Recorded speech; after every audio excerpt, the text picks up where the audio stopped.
everyone, good morning and welcome back to the StarCityGames.com Columbus Invitational, the culmination of Season 1 of the SCG Tour.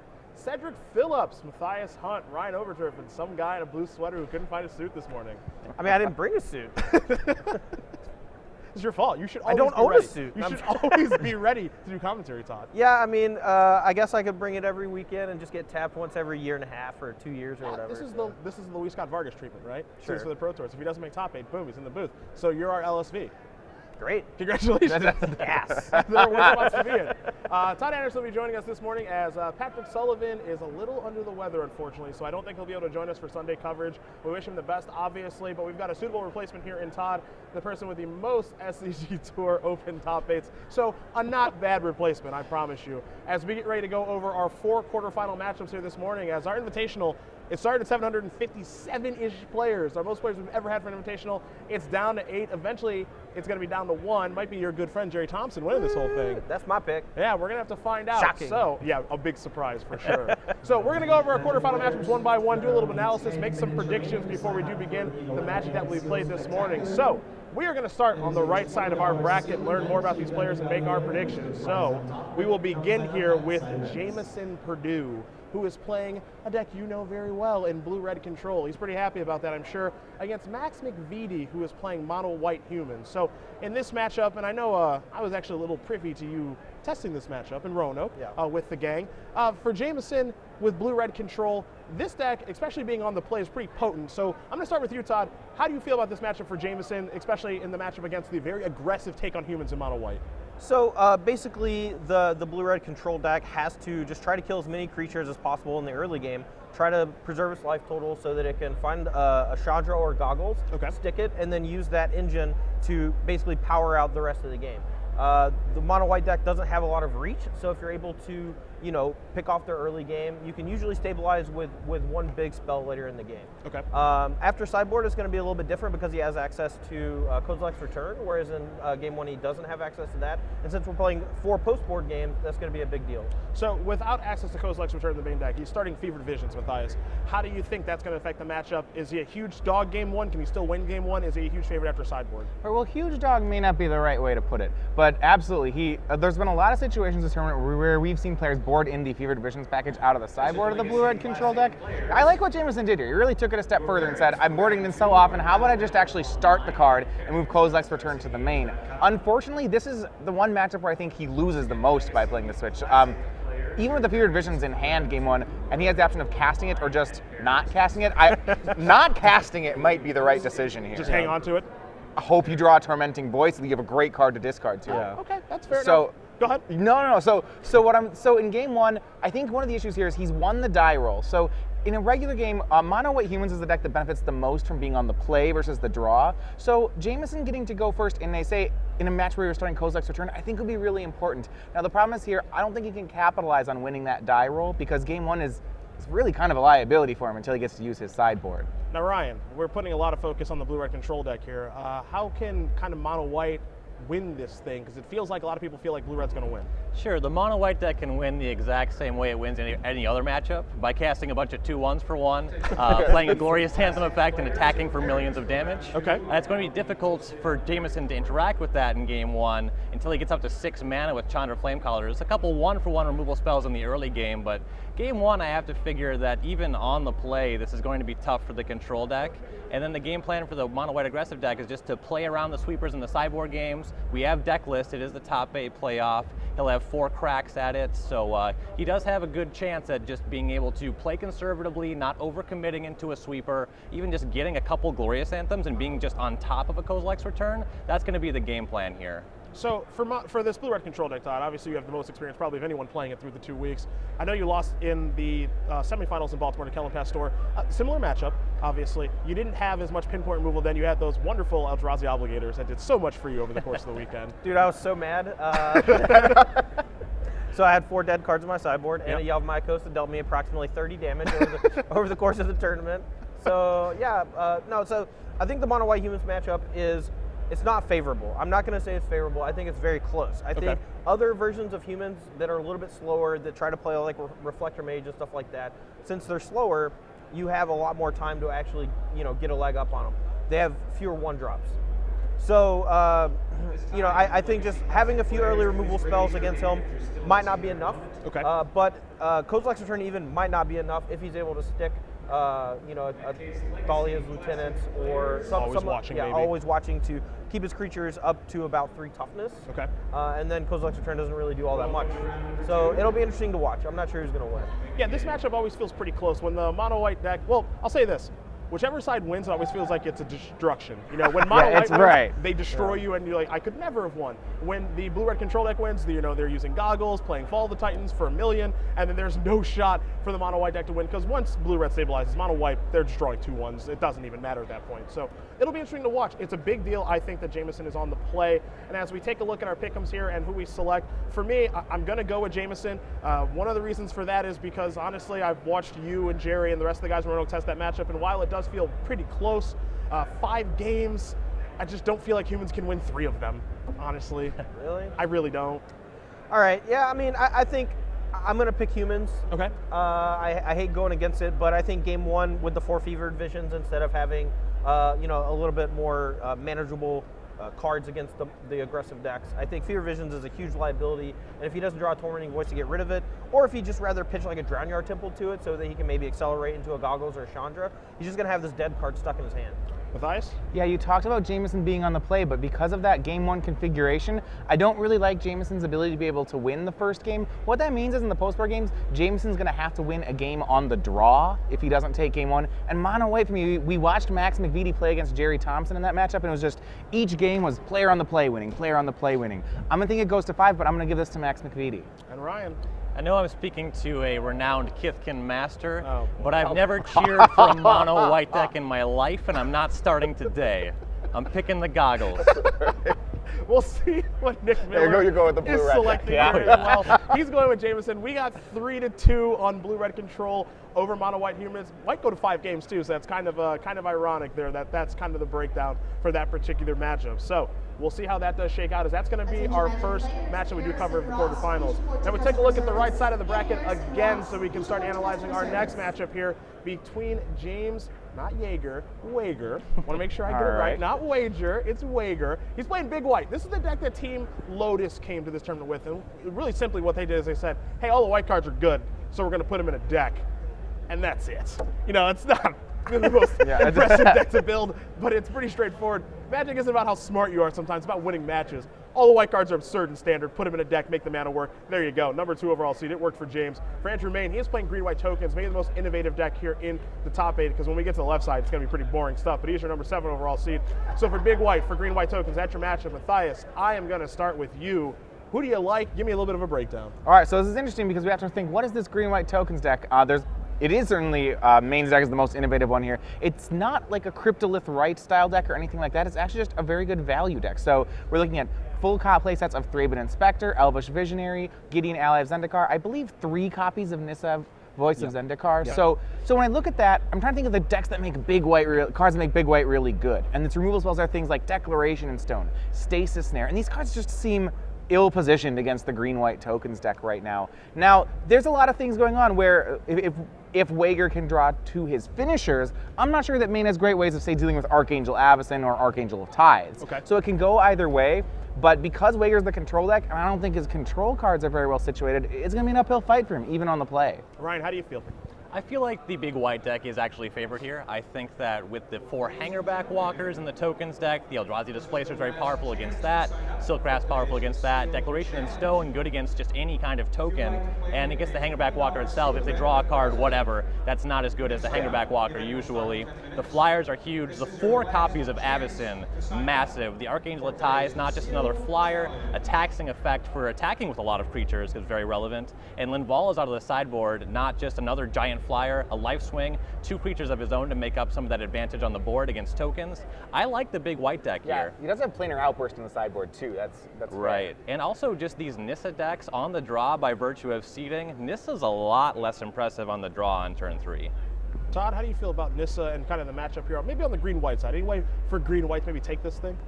No, I definitely think that green-white has a very good chance, and I think that Thraben Inspector plus Elvish Visionary just gives it a lot of things to do in the early game, so that when you actually get to cast your Nissa, you can tick down on it instead of just making a plant, and actually present like some creatures that can potentially put pressure on them, because no one wants a Eldrazi Displacer, an Elvish Visionary.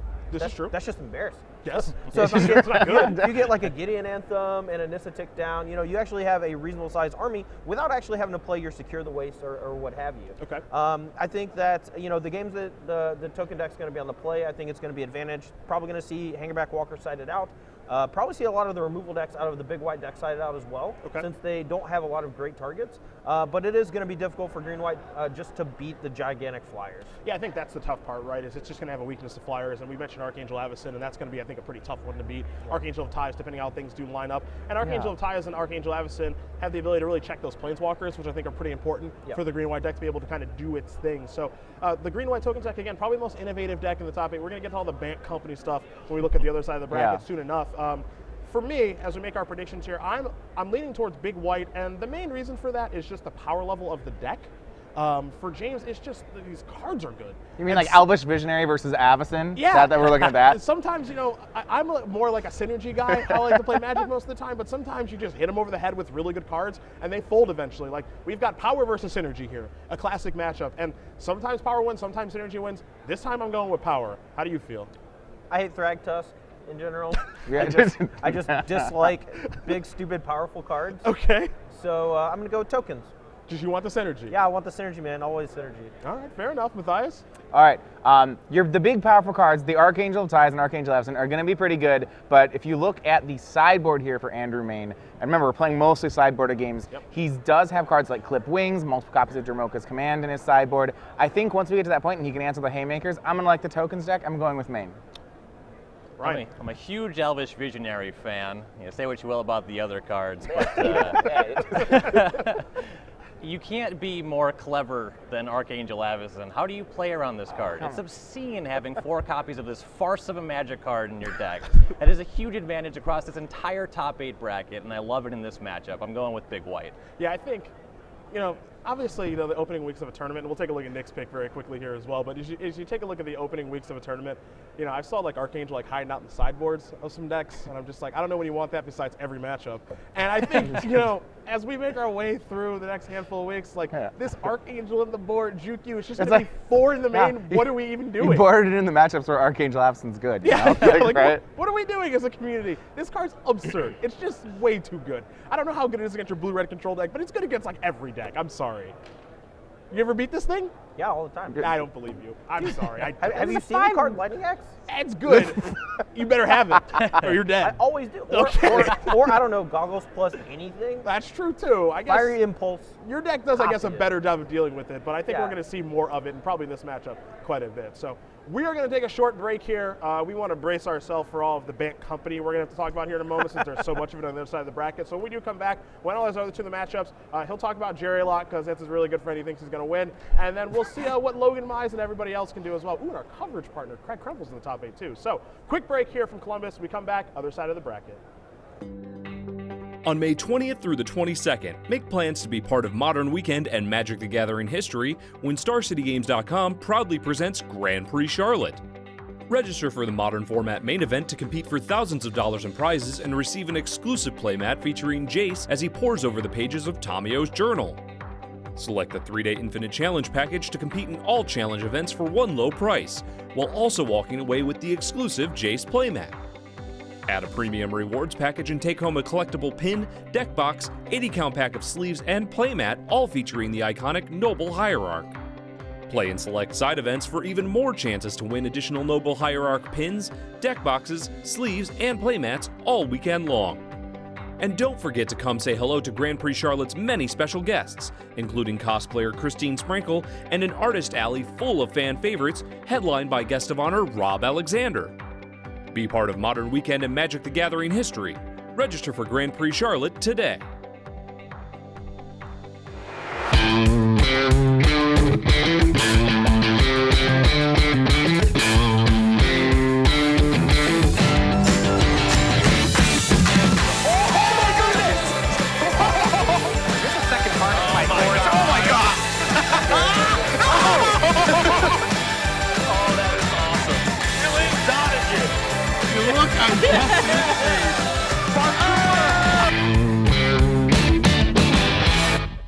are back here in Columbus. Cedric Phillips, Todd Anderson, Matthias Hunt, Ryan Overturf for our Columbus Invitational, the culmination of Season 1 of the SCG Tour. As we get ready to look at the other side of the elimination round bracket here for the quarterfinals of the Invitational. And I know at home you're wondering, where's all the Bant Company at? Well, here we go. We found it. Don't worry, it's on the left side, because there's going to be a bunch of it, because the deck's really good, and Ryan Fleischer is one of the people playing it. He's number 4 overall seed with Bant Company, going against Jerry Thompson, who's playing White-Blue Human. So this is an interesting matchup. Ryan, we're going to start with you in just a moment, but on one side you got Bant Company. One could argue the best deck in the format. Jim Davis won Baltimore with it. A ton of people played it here this weekend. On the other side, you see White-Blue Humans from Jerry Thompson. Maybe a deck you wouldn't put Jerry on. Maybe you'd expect him to play the blue-red control deck that Todd's playing, or maybe something more mid-rangey. He doesn't always play hyper-aggressive decks, but the thing about Jerry's build of this deck for this weekend is it's not as hyper-aggressive as it may seem given this kind of wacky sideboard he's playing. Certainly, and there's a strong argument for Bant Company just being the best deck in Standard, and Jerry is going to go ahead and play the white aggressive deck, which is a little odd for Jerry, but he has his own unique build, which is exactly what he does all the time. Yep. So he's going a little bit bigger than the other white decks. He has things like a transformational sideboard almost with Tragic Arrogance, copies of Gideon Ally as Zendikar. He's ready for this matchup. On paper, it looks rough to me. The Bad Company deck's able to cast Collected Company, get ahead that way, huge tempo swings. He's on the draw this matchup, but Jerry didn't top 8 this event by losing to Bad Company. Yep, I guarantee he played this deck at least 2 times in the Swiss, and he didn't do much losing Standard or Modern, but Standard certainly. Yeah, no, I think that's reasonable. You know, there's no way if you made top 8 this term you didn't run into this deck, right? There were so many people playing it in day 1 and day 2 of competition. It was the most played deck. This is no surprise. Todd, I'll come to you before we get to Matthias. How do you feel? No bias. No bias. Who do you think's going to win? That's impossible. That's literally impossible for me.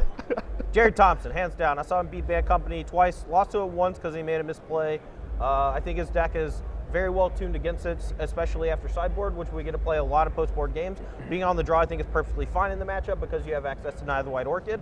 Tragic Arrogance is a great card in the matchup. He has a lot of options of things and different routes he can go. He can go bigger. On the play, he can go smaller. Okay. Always Watching is a great card in the matchup as well. Reflector Mage on the play is insane. Jerry Thompson. Matthias, how do we feel? All right.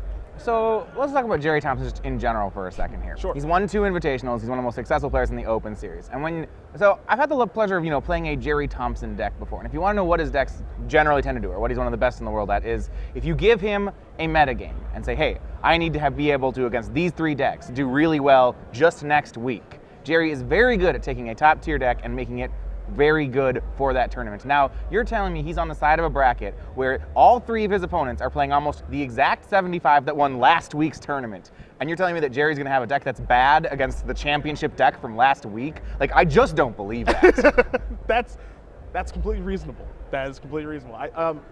Here's the thing.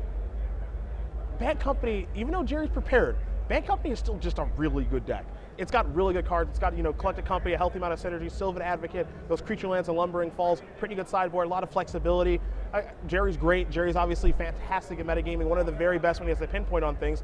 But sometimes a deck can just beat you because it's so good. Is there any chance of that happening here? It's possible. I mean, the reason that Jim Davis won last week with Bant Company, and the reason we see 3 of them in the top 8, is that the deck is very powerful. So yeah, it's good draws when, if it's Collected Companies hit double 3 drops all the time. Yeah, Jerry can lose those games, and I'm sure that could be the case. But I just have to think that this is something that in his testing he's played, and he's ready for this. This has got to. I just don't believe it's not a matchup he doesn't want. Now, Todd, you talk about how he can go kind of low in the games where he's on the play, kind of slower when he's on the draw. Night of the White Orchid can kind of get the initiative back. Like, is there a plan here? Like, do you want to go lower when you're playing against a deck that has, Sylvan Advocate, Bounding Crassus, Reflector Mage, stuff like that? Or is it always just best to go bigger against something like that? I don't know. I trust Jerry. That's basically just what he told me, is that he's just going to go small on the play and big on the draw. Okay. Basically, he wants to leverage his Knight of the White Orchids as much as possible on the draw. He's going to have access to Bygone Bishop to draw a bunch of cards, Archangel Avacyn, as well as Tragic Arrogance to clean up. But when he's on the play, I think his best shot of winning is to just put the band deck on the back foot, hope they stumble on their mana a little bit, since so many of their lands can come into play tapped if they have a little bit of an awkward draw, and just try to leverage the power of always watching along with a bunch of 1 and 2 drops. So is this the kind of thing then where you're saying that he might re-sideboard the deck based on who's winning the die roll? Yes. Okay. Absolutely. Yeah, and there's so many sideboarded games here, Ryan, where that's probably got to play a role. Now the question, of course, is we have an idea what Jerry's going to do. Do you think there's some way that Bant Company can maybe sideboard differently? Well, what they can do is play differently. One thing about Jerry's sideboard, he's going to play very well, no question. Jerry Thompson is Jerry Thompson, but not knowing that this white aggressive deck is bringing in Tragic Arrogance is a huge information advantage that he had in the Swiss. Sure. When your opponent plays a turn 1 Town Gossip Monger, you don't think that their turn 5 play is Plains Sweeper. Sure. Right? A 1 mana 1/1 into a 5 mana Wrath effect, that's unreal. Knowing that that's there in the top 8 is going to be an information advantage that Jerry loses. The ability to sideboard in and out of it is an advantage that Jerry still has, but I think that the Bant deck is able to approach this more carefully and play better around the tools that Jerry has in the top 8. Well, we do make our selections now. I'm going to take a look. Got to remember what I chose here as we take a look at the pick'em. I think I chose, shocking, I chose Jerry. Yeah, same. Because if I didn't pick him, he'd probably hate me forever. I do think that, Matthias, your point really rings true here, honestly.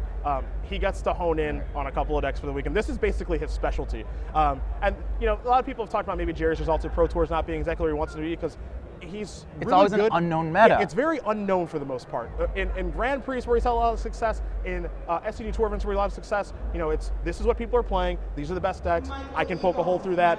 It appears as that's what he's done this weekend. It's hard to pick against him, especially where you mentioned Bat Company is on all the side of the bracket. If he can't beat that deck, what the heck is he doing here? Yeah.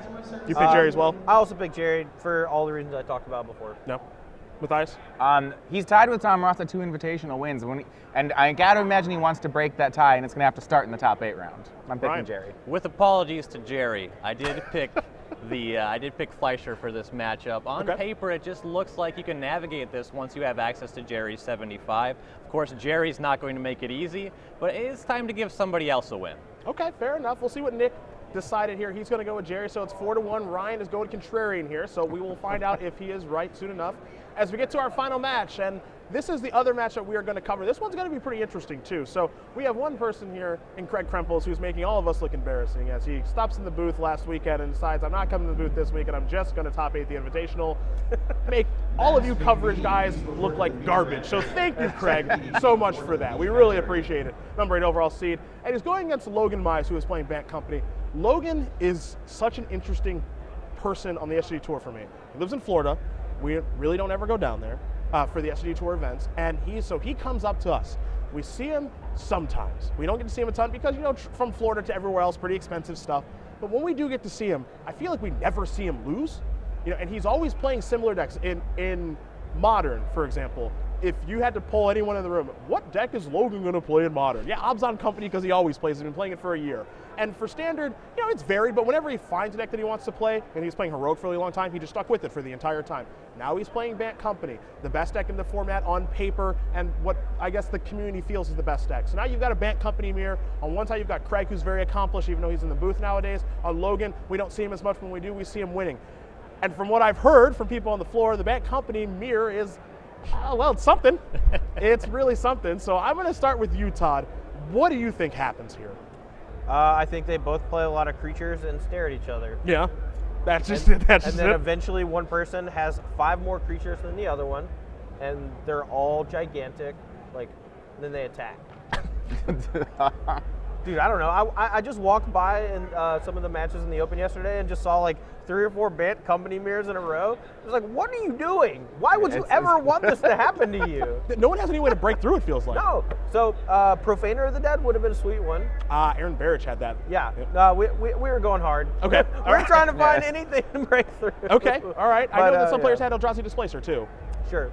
So. Yeah, I mean, there's a couple different cards that could potentially bust through, but mostly it's just all about leveraging board position, and you want to try to stick as many Reflector Mages as possible early so you can get some chip damage in, and so that you, once you actually do establish a good board presence, an overwhelming board presence, you want to be able to Alpha Strike for the win. Now, Matthias, when I think of you, I think of creature combat. Oh yeah, so just this is 5, 6 on each side. Oh yeah, this is right in your wheelhouse. Yeah. So you tell us how to work through this matchup. Well, all right. So you're both going to play a bunch of creatures, and then And then you're gonna both have a bunch of creatures, and I guess someone's gonna attack at some point.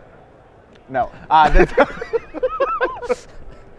One of the differences between their decks is that Craig is a little bit heavier on cards like Tireless Tracker and Archangel Avacyn, whereas Logan, especially when you look at the sideboard, has a little more removal. I think has extra 1 or 2 Dromoka's commands. Okay. But otherwise, we're really looking at a very similar matchup between the two. So we're looking at something pretty drawn out here, it appears, Ryan. So I'll ask you this, because this is kind of interesting. We are expecting some board stalls here, most likely. Maybe draw first? Is that in the cards here? I don't know if you get crafty like that. So there were a lot of unintentional draws that we saw at the top of the standings going to the last round of the Invitational. This mirror match is why. If you walked by the Standard Open at all, you saw this happening. Players were getting unintentional draws with this, and that wasn't just these players in the top 8. Happened plenty throughout the standings. That extra card seems to matter a lot more than the tempo, because your opponent's just going to be able to make the tempo back up anyway. You're going to be able to match toe-to-toe most of your cards. You got 3 3s and 2 3s, and the Dromoka's command can make one a little bigger, but then just 2 2 3s is going to be able to brick wall any one creature. The only card that really matters as a card, I guess Collected Company because it's 2 of those things, and Archangel Avacyn because it flies over everything.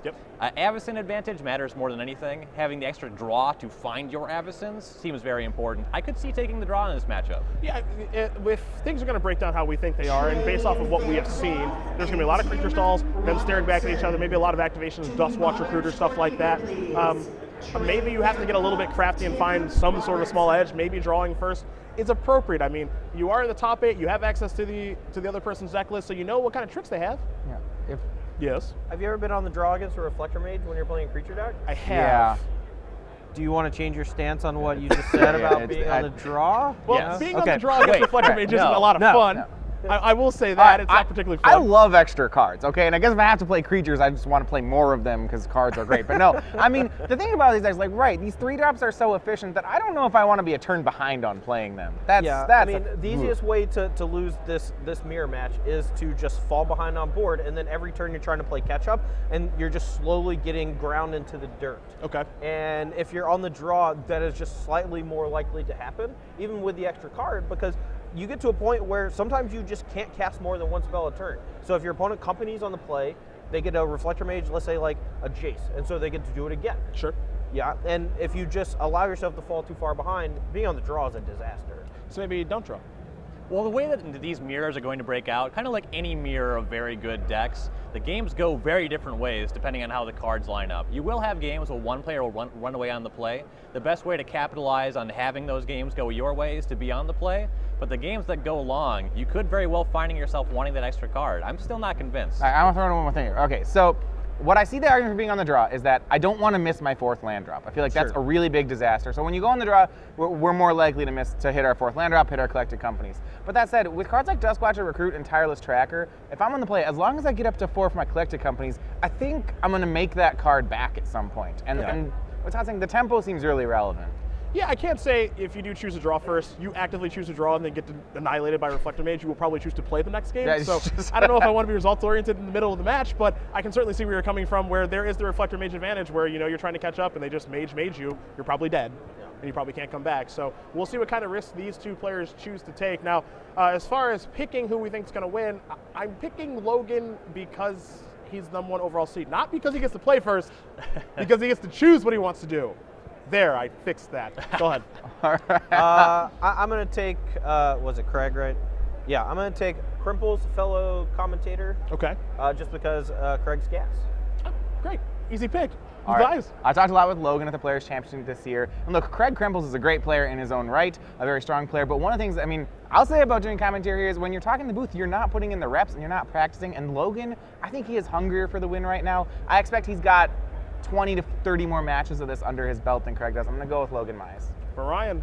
Speaking of reps, I would say in the dark, nobody cast more copies of Collected Company in this tournament than Logan Mize.